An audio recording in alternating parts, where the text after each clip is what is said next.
This is Physics 2212, Lab 1 by Nicholas Schweiker.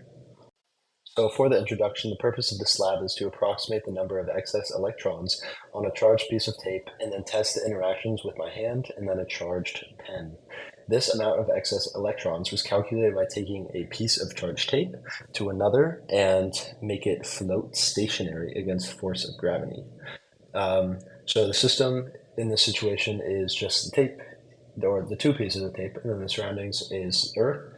And then the results, preview of the results are that the tape had a charge of 1.03 times 10 to the negative 8 coulombs, which is about 6.42 times 10 to the 10th electrons. So for important physics concepts, we have Newton's second law, where F equals ma, where gravity is 9.8 meters per second squared. We have Coulomb's law to calculate the electric force. We have electric field formula, electric force formula from electric field, charge and charge of electron. Assumptions that we've made is that the pieces of the tape have centralized distributed charge. This allows us to use a simple free body diagram to represent the tape. And then the two pieces of tape have the same charge. Air resistance is negligible because force is so small it can be ignored. By using the free body diagram, we can model the interaction between the two charged pieces of tape. Off to the right, you can see the tape, which is treated as a point, and then it has electric force pulling it up from the other piece of tape, and then there's gravity pulling it down, and you can find the electric force just because the electric force is equal to the negative gravitational force. So for the predictions, if two same charged U-tapes are placed close together, they should repel because they're made using the same process, so they would have the same charge. If a U-tape is placed near a neutral object, it should still attract because of polarization of the hand. If the tape is positively charged, it should attract the plastic pen, which is negatively charged. If the U-tape is negative, it should repel the pen. Results, all these predictions were correct. The pen and tape attracted, so then the tape must have a positive charge. For experimental procedures, once the pieces of tape are separated on the countertop, one should be secured between the gap of the tables, and then you should move the other one up until it is stationary, and you should measure the height between the tape and the first tape above the table, and then you can move forward to the calculations. So for assumptions, we are assuming that there's no change in momentum of tape B and no net force on the levitating tape.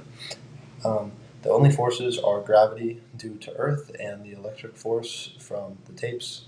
To calculate the gravity force, you need the mass of the tape, which was 2 times 10 to the negative fourth kilograms, which was given by the procedures document. And I used 20 centimeters of tape, and then can calculate force due to gravity.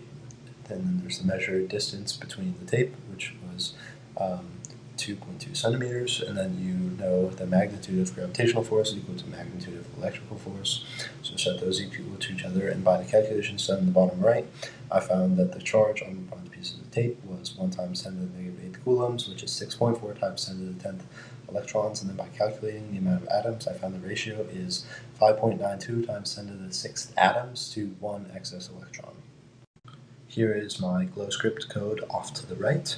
I have the initial conditions, and then I set the point charges and their distance, and then I actually get into the calculations and then making the objects and visuals at the bottom. Here is a picture of the GlowScript results where you see the piece of tape on the top that is being repelled by the bottom, the red dot, and then also is being pulled down because of gravity, which is that green arrow, while the electrical is the orange arrow. So on to the discussion. The differences between the model and the reality is that the charges are not concentrated at a single point and are imperfectly distributed across the tape, which is very hard to model in GlowScript. Potential sources of error in the experimental data is that charges are imperfectly distributed, and likely some of the charge was lost handling the tape or to the air, and then also an error would be inaccurate measurement between the pieces of tape. So for the conclusion questions, if electrons and protons switch charge, then nothing would happen observationally because the pieces of tape would have just switched charges, but they would still be opposite charges and still would repel. The top piece of tape would be positively charged now, though, instead of negative, because the protons where the electrons would now have positive charge. Why is it important to handle the charged tapes as little as possible? Because when you touch the tape, some of the excess electrons will jump to your hand, and the overall net charge on the tape will be lowered, and you want as much net charge as you can to make it as accurate as possible, because there will not be as much electric force if you lose some of those excess electrons off the tape.